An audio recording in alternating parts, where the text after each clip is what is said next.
1 week season. Guys, welcome in. Today, Hilow wants to build around the upside from two of the just gems that are on the slate this coming weekend. The Lions, Rams, Bills, Patriots. He wants to try and fit the explosiveness, the upside from both those games. Certainly will make watching on Sunday more fun if you can do that. And with that, guys, let's see if he can do it today on the show. Welcome to the DFS Lab. We're looking at Week 15 on DraftKings. As always, this is presented by 1 Week Season. He is Hilow. I am Cheeseman, your host, and we welcome you in. And guys, as always, if you could drop a like on the video and subscribe to the channel, we would love that. 4 weeks remaining here, Hilow, and we were just looking at it. Week 17 and 18 are, or 16 and 17 have this like a lot of Saturday games, not as many on Sunday. So it's going to be a little bit different of a look later in the season. But how you doing, man, as we kind of come into this kind of home stretch of the regular season? Yeah, good, dude. Yeah, like you mentioned, we've got Christmas coming up. And then, so Christmas is week 17 this year. We have Christmas games, which that is, what day is Christmas? I think that's it's a Thursday. It's a Thursday. So we've got Christmas games there. We've got the flex schedule that the NFL does at the end of the season now, with week 17 and 18 being like carrying some Saturday games. Just lots of stuff. And we're starting to see the flex schedule already this week, where the previous Sunday Night Football game was flexed to 1 p.m. So we're already starting to see pieces move in here. They want the viewership in the holiday season heavy on Sundays. So there's just a lot of moving pieces. We're starting to get to like this slate is the biggest one we've seen all season. Yeah. Similar to like week 4, where we didn't have, I think it was week 4, where like no buys, but we had no international games. So it was like a 13 game main slate. This is, I think, actually next week there might be another 13 game main slate, but yeah, it's a change of pace from what we've seen in recent history, where we went through Thanksgiving, we went through all these other international games, we went through a heavy bye week in week 14. Like it led to all these 10, 11 game main slates. Now we have a 13 game main slate, which, let's break it down like theoretically speaking. Yes. Real quick. With more games on the main slate, theoretically speaking, that allows more opportunities for outlier production to happen. That means that the score needed to win GPPs is highly likely to be higher than on a 10 or 11 game slate. That also shifts the optimal, which we should expect to be higher.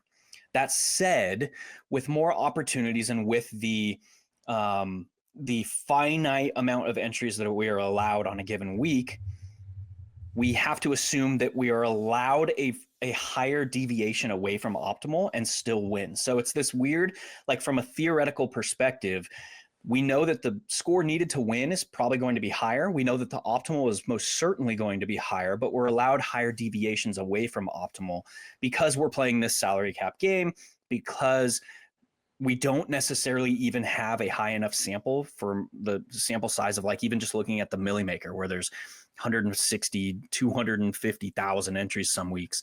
Yeah. We don't even have that big of a sample in that contest to approach optimal needed to win. That's a reason like we've never seen in the, 16, 17 years existence of DFS, we've never seen an optimal win a main slate. And just it's so hard to do, and you need such a large sample. And I worked out the numbers. It comes down to like you need something along the line. I forget what the exact number is, but it's like 1,000+ years to mathematically speaking hit an optimal. That's how vast this game we are playing. Like that's how many different permutations and variations of like the optimal versus how many rosters are put in play each week. It would take that many years to like mathematically equate to an optimal. So we know that like we don't need optimal. We know that optimal and the score needed to win is likely going to be higher this week. That should influence like how we are approaching building for this week. It's probably less likely that just for as an example, over the past 4, 5, 6 weeks, we've been hammering like these value primary stacks. It's a little bit less likely that is as viable on a slate like this. Yes. Knowing that we need a higher score to win, knowing that there are these two like glaring game environments that stand out to us on this week, probably going to need a higher score. So your 23 points from your Tyler Shucks probably aren't going to matter as much as they would have last week, which they did end up mattering.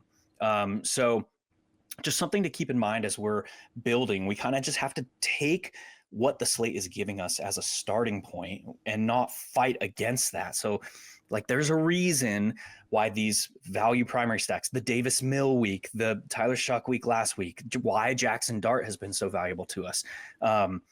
It's because we've had these smaller slates. It's because we've had these lower game environments, these lower or game totals, game environments where we're not going out of our way to attack them, scoring likely to be suppressed. All these things, like that's why, like the meta of the league, the too high emphasis, the umbrella emphasis, the heavy dime nickel coverages, keeping the play in front of you from a defensive standpoint. Like that's one, why we've been attacking explosives so much this season. And that's two, how we've been able to justify playing like these cheap quarterbacks and these cheap primaries. That's probably going to look a little bit different this week. So we'll explore a little bit of that as we build here. And that kind of is the main crux of what we're trying to do. Yeah, exactly. I mean, like you said, just like that Buffalo New England game, like Buffalo is not, I mean, they could still theoretically win the division. It's like these teams are going to be throwing everything in the book at these kind of games because they're so critical. Yeah, you look at like we're always asking for, is there a way for Super Josh to come out? Because that's kind of what you need with the current state of this Bills team. Like they would prefer to just manage the game environment, utilize James Cook heavily. And we've seen like we typically need them being pushed, the Bills being pushed, or them kind of have some sort of desperation factor. Well, like a game against a New England Patriots team that has a 10-game win streak and is fighting for the number 1 seed, with the Bills kind of struggling over the previous 6 weeks, kind of on their backs here, on their back foot. Like they need to start stringing together some wins. The Bills' like biggest kryptonite in the playoffs has been the Patriots, and the Patriots probably aren't going to make the playoffs. At least their chances of doing so dropped to like I think 16% after that loss. So like this is like their opportunity, man. Like big time game. They're playing on the 1 p.m. slate, like early portion of the slate, which like never happens for the Bills. So I get to write them up this week. That's exciting. That's right. But yeah, like a lot is working towards like potentially unleashing Super Josh. So we're going to start with it there. We're going to play Josh Allen. And we're going to attack that game environment that means so much to both these teams. The Bills need a win, get in the playoffs. The Patriots, I mean, like they're still 4 weeks in the regular season. I say that kind of loosely, but Bills need to start stringing together wins. The Patriots are fighting for the number 1 seed. They currently lose the tiebreak, or wait, they have the tiebreak over the Broncos. I forget how that shakes out. Let me see. Yeah, it's like I forget if probably division, or did they? I don't know. Yeah, the Broncos have the tiebreak because they best win percentage in conference games. The Broncos are 7-2. Patriots are 6-2. Okay, obviously, so at the moment, yeah, different divisions, so they don't use that. First goes to conference, then it goes to like strength of schedule. In I don't know. There's like 4 different tiebreak rules.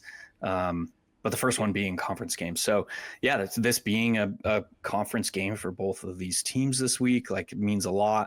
There's just a lot going here. So we'll start with like, obviously we know if Josh Allen is forced into that Super Josh mode, we know he can just put the slate out of reach. Last week put up 37.8 DK points, week 11, 47.7, week 1, 41.8.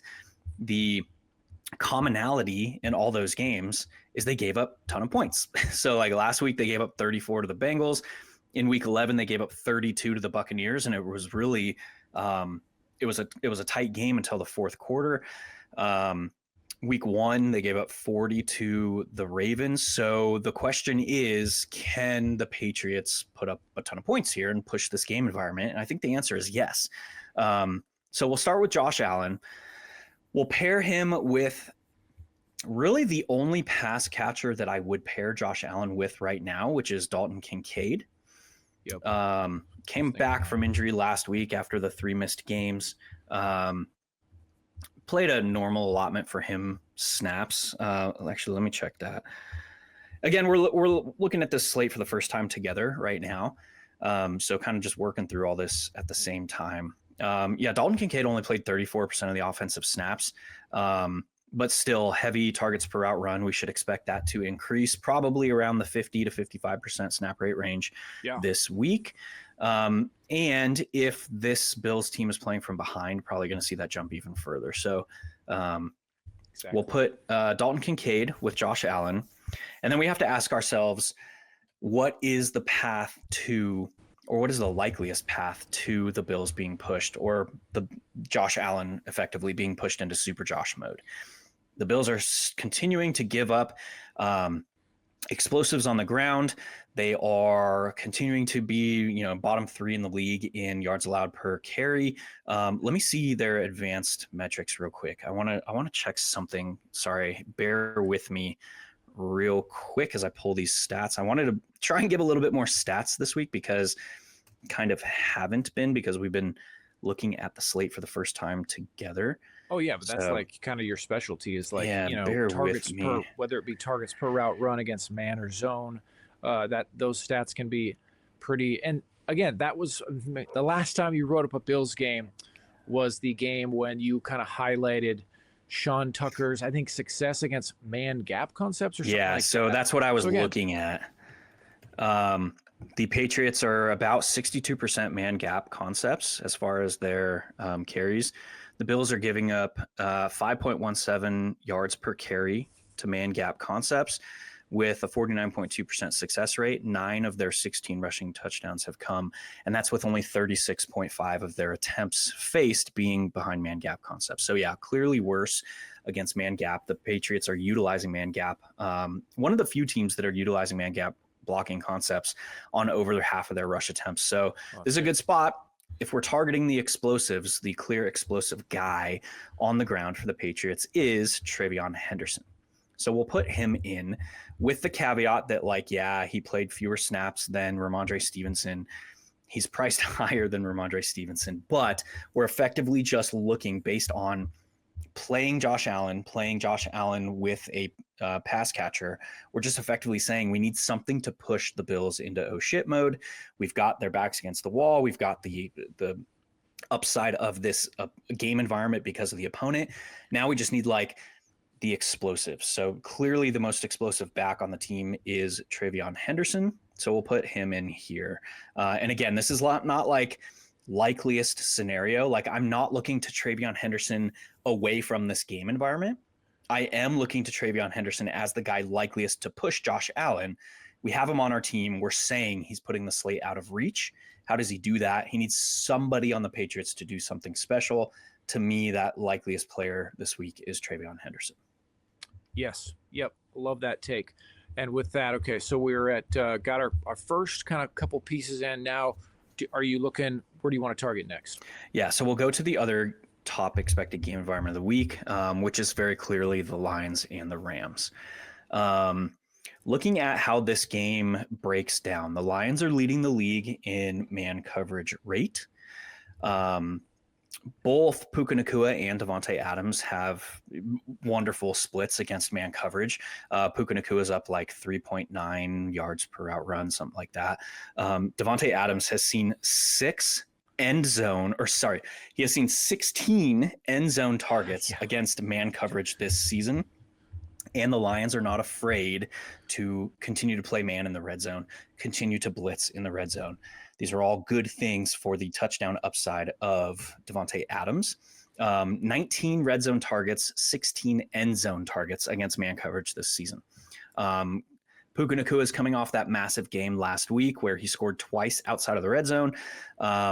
This is setting up well to me to take the discount for Davante Adams in both salary and ownership this week. Love that. So we'll put him in. And then we spent up at quarterback. We spent up at a pass catcher with Davante Adams. We're probably going to need some value, but we still want to be attacking this game environment. So the first player that jumps out is Jameson Williams. with that clear upside. He's seen 19 targets over the last 2 games.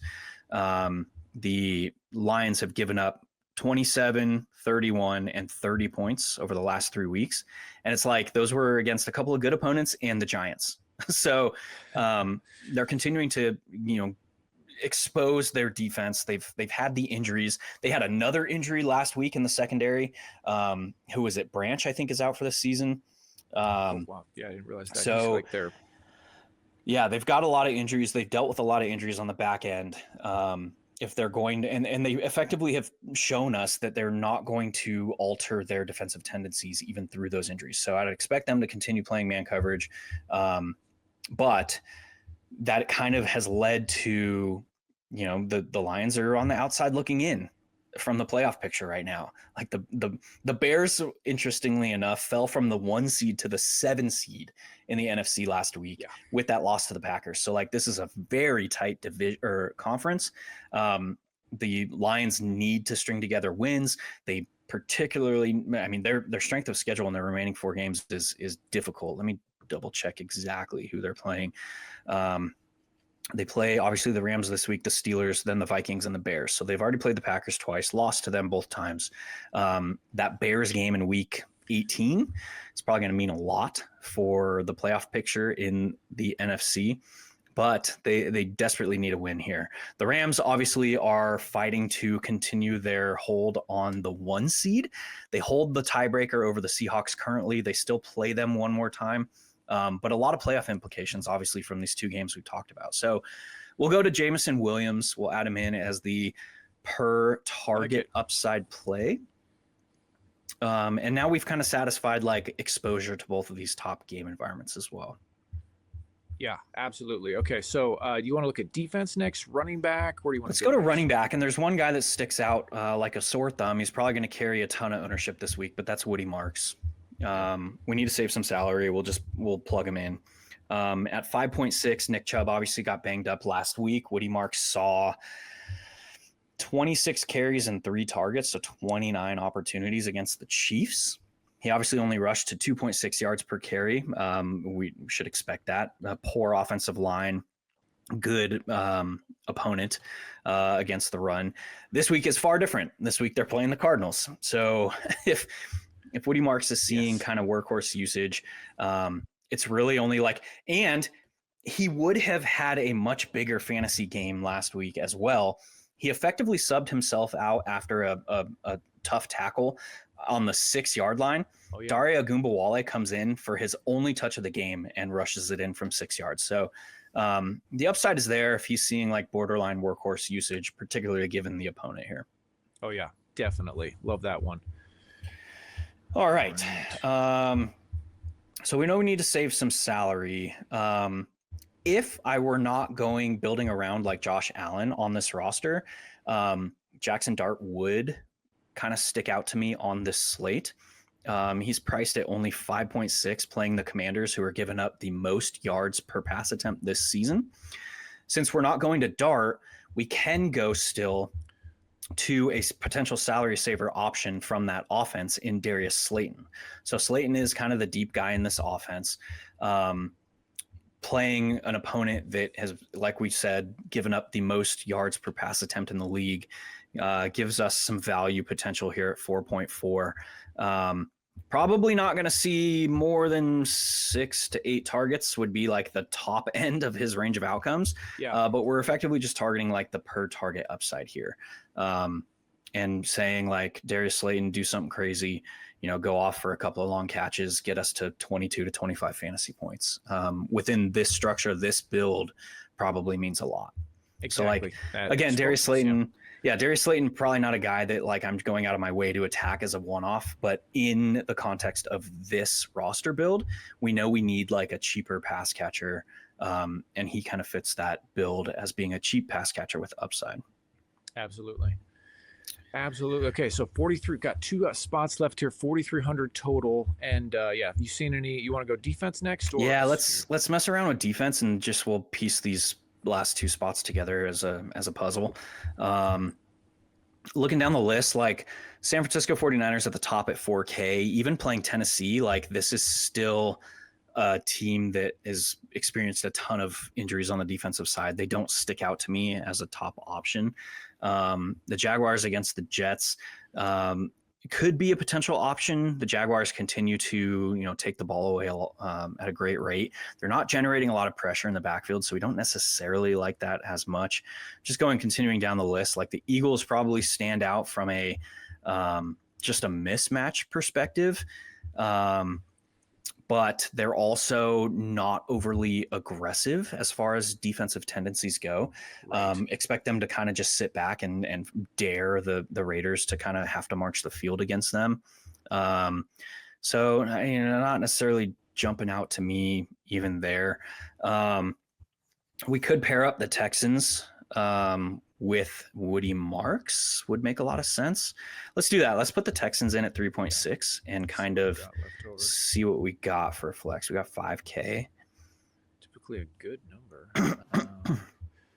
Montgomery, Singletary, DJ Moore, Booty, Knight, Rodriguez, Kelsey, Coleman.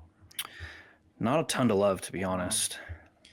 Yeah, Luther Burden. The Corum that's just not. We already got pieces from that game, and there's, that feels. I don't know if Corum feels point chasey. So let's go up a little bit and see if there's anything that sticks out above 5K. Jawan Jennings potentially at 52.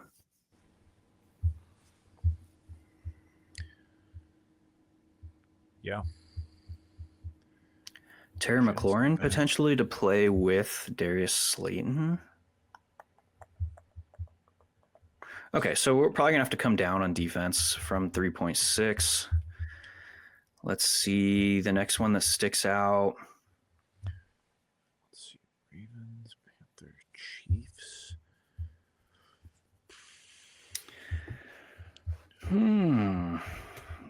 Not a ton. The Chiefs or the Chargers. Chiefs defense hasn't been very good. The Chargers did turn it over like a gazillion times last night. You were covering that game. It was I was, yeah. That was fest. Fun to write up. There was a 3 turnover play. That was insane. That's right, dude. That was Jalen Hurts had a play to watch. Jalen Hurts had 2 of them. He threw a pick. The dude fumbles the ball, fumbles the ball. Then Hurts recovers it. He gets tackled and fumbles the ball, and then they lose possession. So Jalen Hurts had a 2 turnover play. It was crazy. Dude, the odds of that. All right, let's refocus. What about? The Saints have looked better, but Panthers. The Saints are just kind of like Tyler Shuck. Maybe he's kind of not like the ideal player to start a defense against now, with him looking a little better, but. And the Panthers are on the road. Yeah, shit. Let's go to flex and just save defense. That's annoying.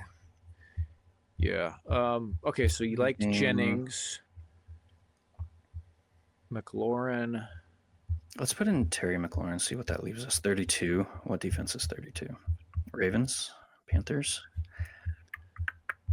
So the Ravens could be a potential candidate here. They're playing the Bengals, but the Bengals are highly likely, if I were to say, to be without T. Higgins. True. I would not be shocked if the Bengals shut down T. Higgins for the rest of the season. His second concussion in 3 weeks, two calendar weeks. That's big. Yeah, he's probably looking at a 2 to 3 week return, and they're already eliminated from postseason. What are they playing for?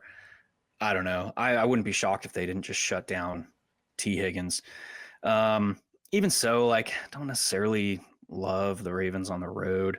Let's go put the Panthers in. Panthers against the Saints, and that closes out the build. Okay, guys, so for those of you listening on the podcast, what we finished with, again, as we teased in the open, really trying to build around upside from those 2 big games. So we had the Josh Allen and Dalton Kincaid stack with the Trayvon Henderson bring back, and then we stacked Devontae Adams with Jameson Williams, and then finished out the build with Woody Marks, Darius Slayton, and McLaurin, another little mini stack there, Panthers D to close it out. Hilo, great stuff, man. As always, any final thoughts, man, before we we get back to working on our Week 15 builds? Yeah, just kind of like look at how we built this roster. We made 3 major bets on 3 game environments, like the Bills and the Patriots, the Lions and the Rams, and then the Commanders and the Giants. The fact that we go into this week knowing that we probably need a higher score to win does not necessarily mean that we're just blindly throwing stuff at the wall and seeing what sticks. We're not just like picking 9 players on 9 different teams, which probably would be optimal on this week, right, to be completely honest. Just because we have a higher sample size, there's more players that have exposure to outlier outcomes. But we know as we know that we have a higher allowance for deviation away from optimal on a week like this with more games. So we still are sticking to the basics. We still want to like be focused in how we're attacking. We're attacking like the Commanders and the Giants in a way that is the 2 players that generate the most per touch upside. If that game takes off, it could be like through them. We're attacking the 2 top game environments through very concentrated ways, telling a story that still makes sense. So in doing so, we're effectively lowering our exposure to variance, but still giving us a path to first place. Yep, absolutely. Guys, with that'll do it for the DFS Lab, but we hope to see you guys at the top of the leaderboards throughout the week. Good luck. Hilo, as always, man, appreciate the time.